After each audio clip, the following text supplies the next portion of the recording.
Hello and welcome to Blogosphere, Serious Influence, the podcast all about the business side of the influencer industry. I'm Alice Audley and I'm the founder of Blogosphere. We run events, a magazine, an influencer network, and now a podcast too, which I'll be presenting. If there are any questions about the influencer industry that you want answered, please do drop me an email at alice@blogospheremagazine.com. We're delighted to announce that Series 3 of Serious Influence has an exclusive sponsor, the music licensing platform, Licked. Licked provide commercial music from real labels for licensing into creators' content. It means that you can have great music on your videos without the fear of copyright claims or losing ad revenue. If you want to learn more about how you can legally use the music you love, be sure to check out Licked's website, licked.co. That's lickd.co.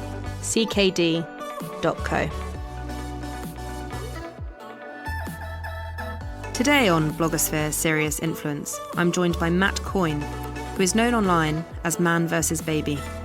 Matt went viral on Facebook in 2015 with a post all about his newborn son. The post was the first of many, and he is now a best-selling author, has a following of more than 250,000, and was also Blogosphere's Parenting Influencer of the Year 2019. My name is Matt Coyne. I'm the creator of something called Man vs. Baby, which is a blog and social media thing about me and my little boy, Charlie. I'm also the author of 2 books based on the blog, one called Dummy and one called Man vs. Toddler, which are available at all good retail outlets. Excellent plug early on. So tell us a bit more about your background. I want to go all the way back. So education, university, and first sort of job. Right. Well, I wanted to be a journalist, actually. That's what I wanted to be. I wanted to be a writer. But my careers teacher had different ideas. When I told him that I wanted to do like journalism, A-levels and stuff like that from school, he said, well, I wanted to be fucking Burt Reynolds, and then handed me an application to fix gas cookers, to do an apprenticeship doing that. How did that actually impact you? Well, it meant that I didn't go on to college for a while. So I did a succession of terrible, terrible jobs. So I've like packed toilet rolls for a living. In fact, that's one of the worst jobs I ever did because I got the sack from packing toilet rolls and then was offered the job back to clean the machine that had replaced me to pack the toilet rolls. That's about as low as it gets. But having wanted to go into journalism, did you, during that time, kind of obviously wasn't the most creative of roles, so did you have an outlet, like were you writing on the side back then? Did you pitch articles, freelance? No, I didn't do anything at all. I didn't really write until I then went to university a couple of years later, so I went to Manchester Uni to do English there. How did that go? 2-2. Okay. So it's all right, yeah. I wasn't enthused by it and stuff like. And my dissertation was on French feminism and Frankenstein. Okay. You can still probably get hold of a copy if you're desperate. But so I wasn't really, I wasn't excited about it or enthused by it. And then I didn't write anything for 20 years, probably, like 15, 20 years, until this came along. And the original Facebook post that kicked all this off was the longest thing I'd written in probably 15 years. Yeah. Oh yeah, we will go on to that. I just want to know what type of kind of personality you had. Did you work hard because you weren't enthused by it? And there's this 20-year period before you found your passion. So what was life like during that? But it's so the job that I do now, as in writing, is the only job I've ever enjoyed or liked. Every job to me was just a way of getting money, pay your rent, and then hopefully leave it at the door at 5 o'clock. I just couldn't be arsed with it. I just really didn't want to do it. And if you can't find something that you are enthused about, that makes your work days longer and your work weeks longer. So I'm glad I've found what I do now, and I'm glad I've found an awful lot of people who are enthused by what they do as well. It's quite energising. It's quite good for creativity to surround yourself with people like that. I think it's a lot better than packing toilet rolls. I'll tell you that. So what was the first social platform that you found? I know that you went viral on Facebook. You were a member of there before. Had you followed any YouTubers? Were you aware of the rise of influencers? Did you follow anyone? There's a lot of questions for you. I was absolutely clueless about social media, really. I was very late to Facebook, even personally. It wasn't part of my world, really. And it was only through my initial Facebook post that I then found this entire community that existed that I wasn't aware of. It's very easy once you're in that community to think that everybody knows everything about what's going on, and you mention people, and sometimes, you'll go to an event and you get a question about, for example, the things that have happened in the past couple of weeks in our parenting community.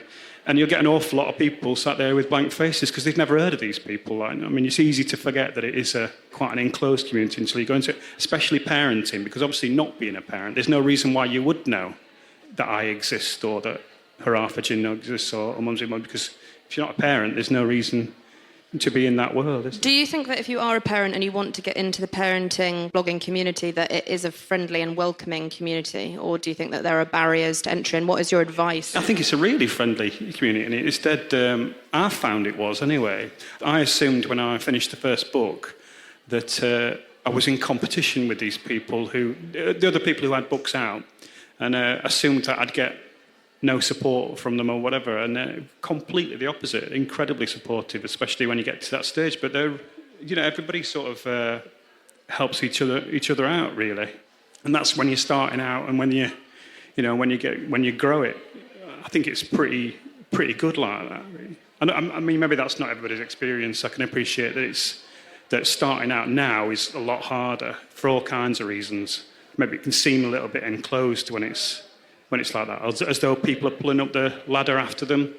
I sometimes see that with some parenting bloggers. Do you think that's maybe because since you've been around that it's now much more commercialised, so the bridges are being drawn up because it's actually a competition in terms of landing branded campaigns?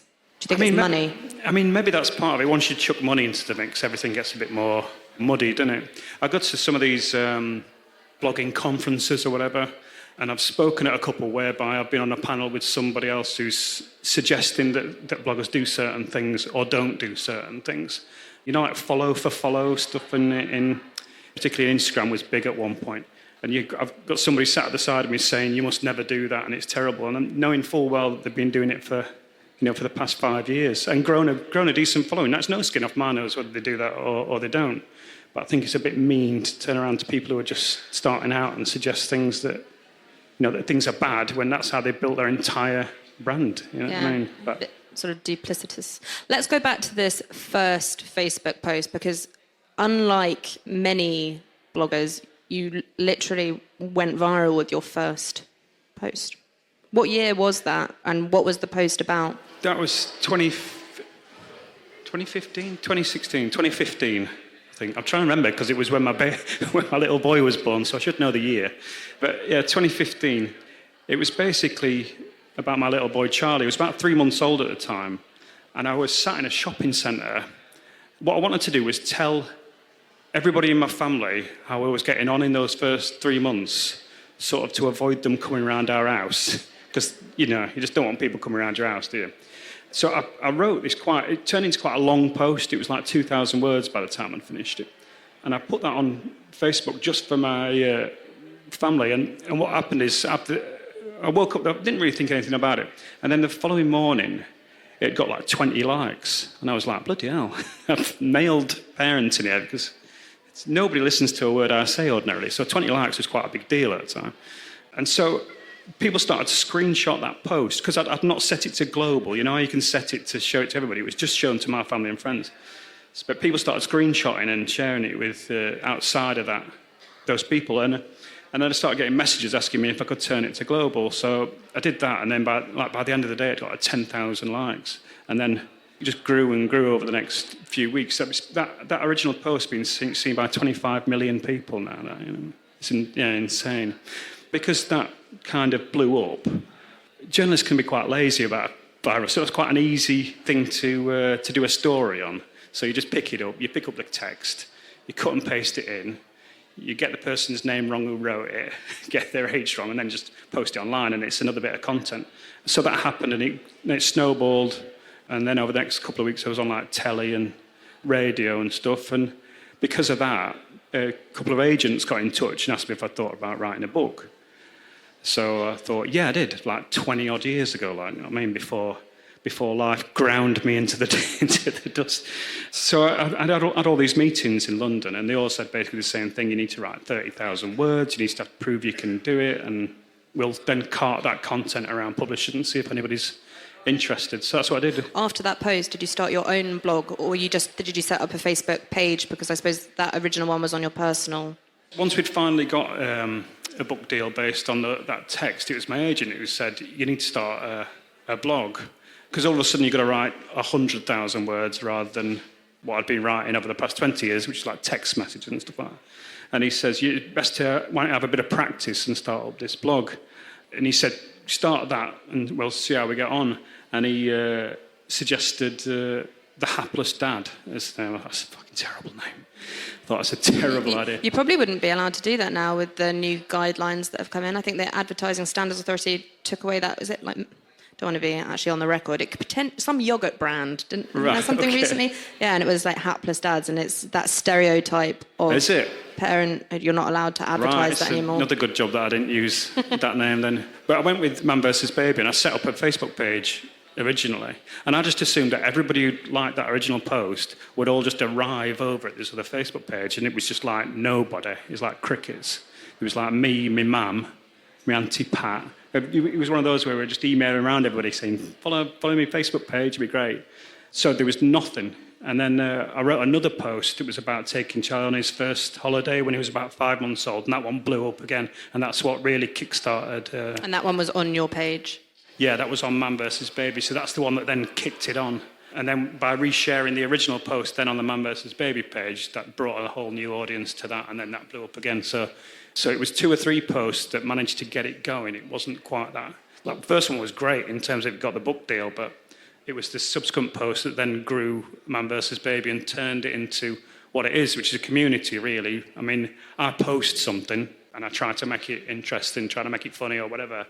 I prefer the comments, really. I can lose myself in the comments of it because people just talk to each other. It becomes more like a forum and more like I say, a community. Right? So.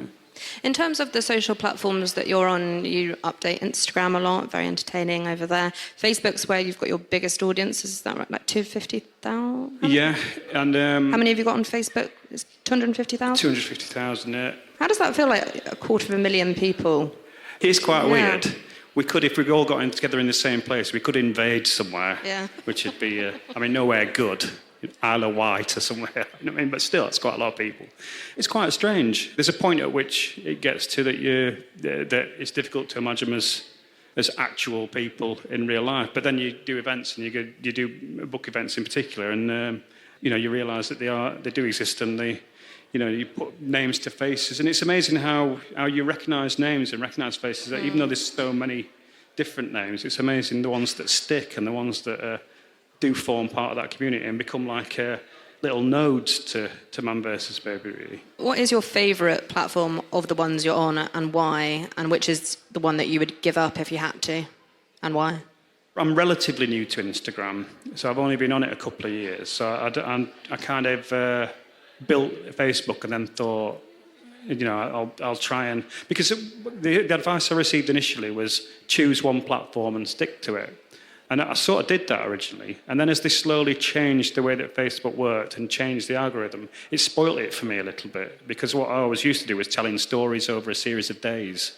I would say something one day, there'd be a response to it, and then I'd be able to respond to that. And over a period of 2 weeks, you'd have quite a nice narrative, and I loved that about it. And then, of course, when they started not showing everything to everybody and things fall out of sync and people see the first post and not the third one, it all gets a bit messy and confusing. And I quite like that about Instagram now, the way you can do that with stories. You can build a story over 24 hours, which is quite good. I think I'd probably give up Twitter. Really? Yeah, just because it can be a little bit more toxic, I think. I find myself being a lot more caustic on Twitter. I don't know whether that's because of the environment or whether the responses that I get on Twitter are a little bit more caustic themselves, but I tend to be a bit more aggressive on Twitter for some reason. I suppose it's the character limit, that there's only so much in response. It feels like quite a defensive place when you get to a bigger level, because I think there is a sweet spot when you're sort of relatively small, where people are actually just nice and you can build a really friendly, nice community. Yeah, I think that's true. And I think I think what you say about the character limit is absolutely true. I'll never use like 5 words when I can use 5,000, and that was the thing about the original post or any other post I've done since. I bang on, you know what I mean? I like to write, you know what I mean? And anything that limits that is annoying. I find the character limit on Instagram annoying. That gets on my nerves. So obviously Twitter's considerably less than that. You know what I mean? So. Well, we touched a little bit that Twitter can be toxic. Now, trolling, you have quite a... I think it was on your was it Instagram or Facebook? There was a quote of it, and someone had trolled you, and then you said to them that, oh, you've been selected to win a gift voucher worth something, and then what happened there? Yeah, I can't remember what he was giving me grief about now. It was, I remember him saying I wasn't funny or something like. It was kind of a nasty one. The entire back and forth is not in that screenshot. It goes back a little bit further, like he'd been messing with me for quite a few months. What I did is I sent him a message back as though it was from admin, basically saying that everybody who messages or contributes to Man vs. Baby is entered into a draw to win 175 quid worth of vouchers, and that whether it's good or bad, he'd won it that month. And he messaged back saying, basically said, admin, is this real? And I just thought, no, of course it's not fucking real. Suck a bag of dicks. So he wasn't happy about that. I get quite a lot of content from trolls. I quite like it. I'm quite sadistic about that. I like people giving me grief. But I'm quite clever about it as well. I only reply to the idiots. It needs to make me look good, otherwise I don't reply to them. But I get in trouble with it as well, because I did... there's quite an important point when your publisher takes your first draft books out to the major retailers. So they have these big meetings where it's all the supermarkets are sat around a table and stuff, and they pitch the book. I'd replied to a troll the day before.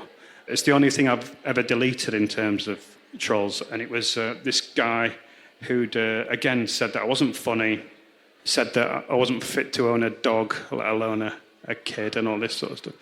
I took his profile photo, and I photoshopped it, so one of his arms was a penis, and the other one was a lobster claw. And I sent him back saying, that's quite funny. He went apeshit. He went absolutely apeshit. The point being, my editor is stood in this meeting with like Tesco and Asda and all these bigwigs, and he's got a 12-foot screen behind him showing them my social media thing. And he's showing them, these are Matt's numbers for social media, and he says, and just scrolled up, and there was this 12-foot cock and balls on the screen. It's like, yeah, he just came out of the meeting and just sent me a message saying, no, and delete that now. So it's the only time they've ever censored me, but I think justifiably so on that occasion.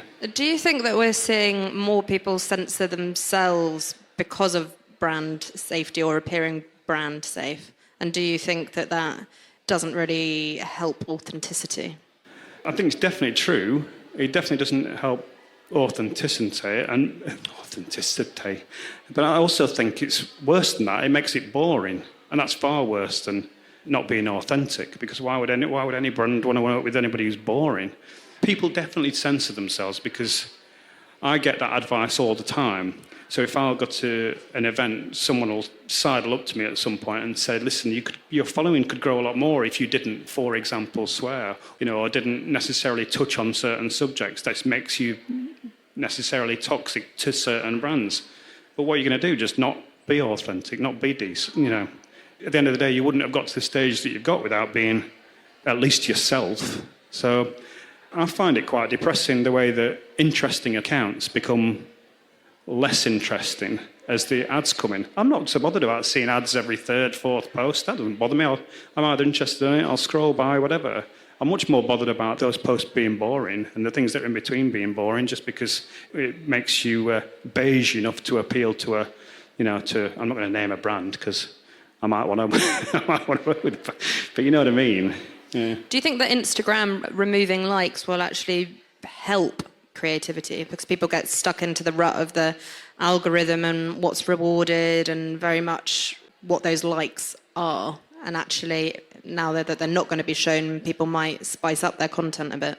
I certainly don't think it's the nuclear bomb that everybody's thinking it is. There's that many people panicking. Everybody's got dead obsessed with likes and followers. I don't really doesn't really make that much difference to me. I mean, I can understand why when people want to demonstrate viability to a brand and they want to be able to say, look, this is how many likes it's got, and do that in a shorthand way that the brands can just look at your profile and in literally 5 seconds see that each one of your posts gets X number of likes, therefore you must have a certain amount of reach. So I understand that, but it's not. I don't think that means it's necessarily going away. I don't think brands are daft. I don't necessarily think they work in the best ways sometimes.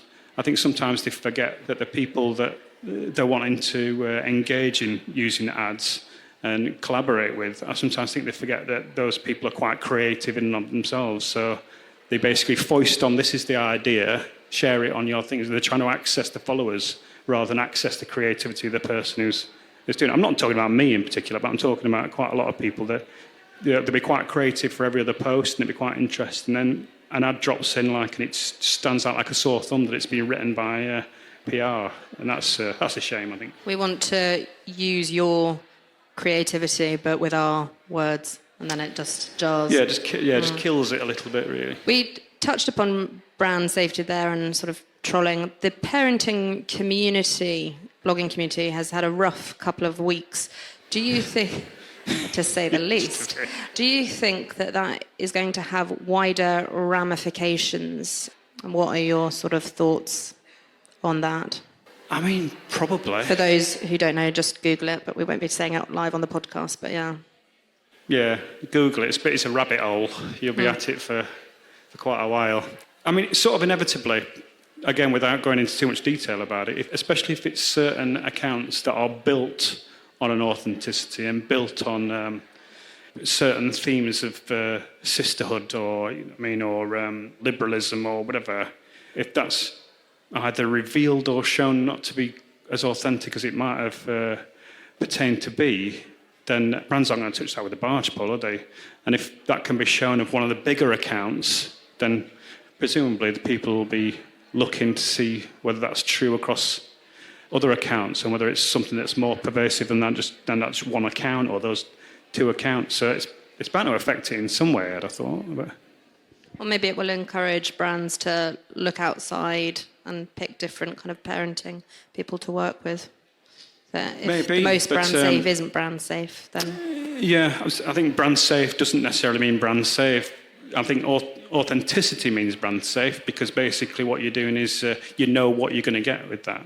If someone wanted to work with me, I'm not going to change the way that I post. You look at any ad of mine, and there's not many of them, but if you look at them, they are in keeping. I write them, and I won't steer away from that. And if at the end of it, they're offended by what I've done, then just don't pay me. I mean, I'm not precious about it.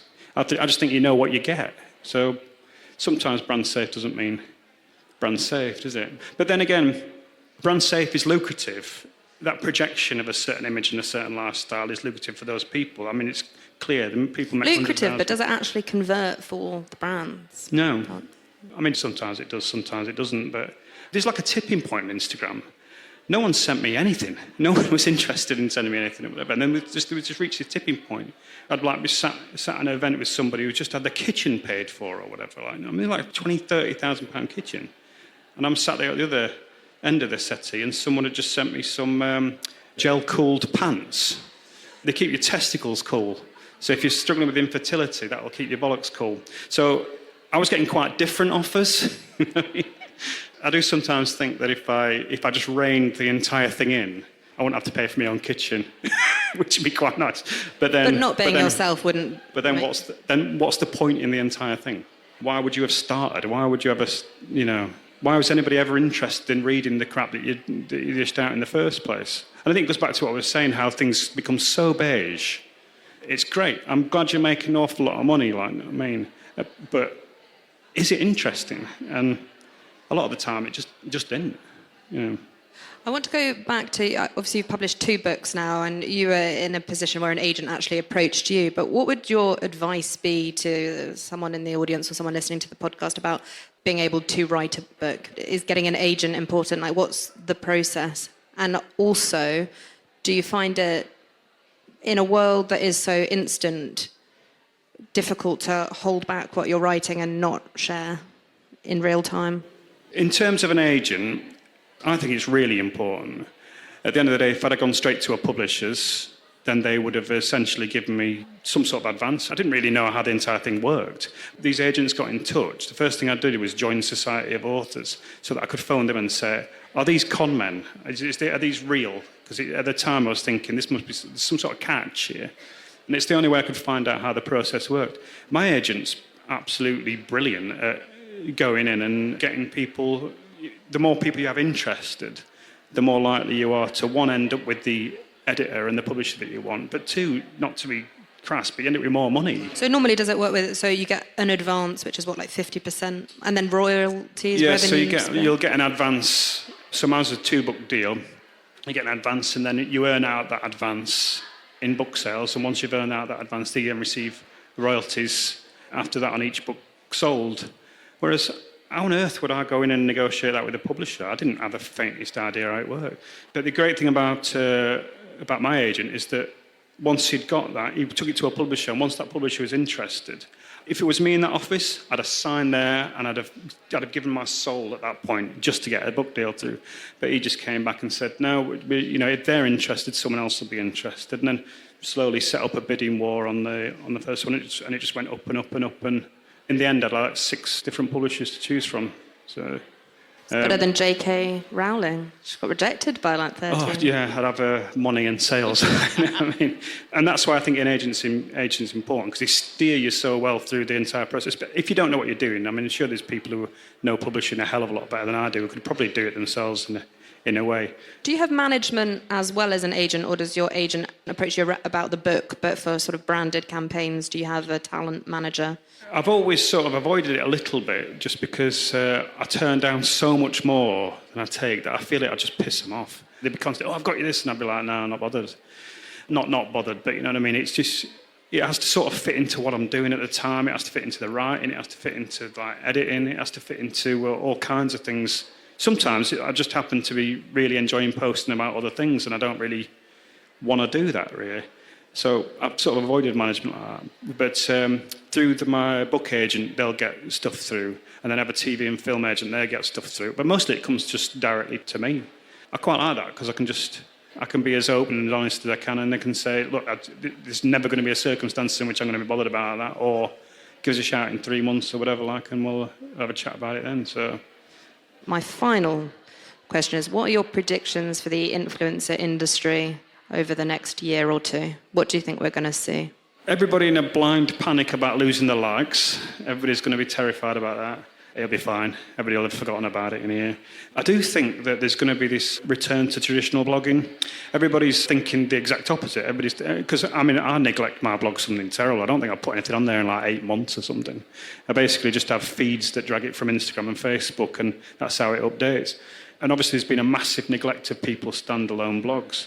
But I just think there's going to be a reversal of that. I think at the end of the day, that's going to be one platform that is not the whim of algorithms, and it's not the whim of people changing, all that sort of stuff. If you've got followers there, then you control, to a degree, what they see far better than somebody sat in Facebook HQ or whatever. So I think there'll be a bit of a return to that. I sort of hope there is. A big thanks to Matt for coming on the show. You've been listening to Blogosphere, Serious Influence, with me, Alice Audley. Join us next week for a brand new episode. Until then, be sure to check out blogospheremagazine.com for more influencer industry updates. And why not invest in a subscription to our essential magazine whilst you're there?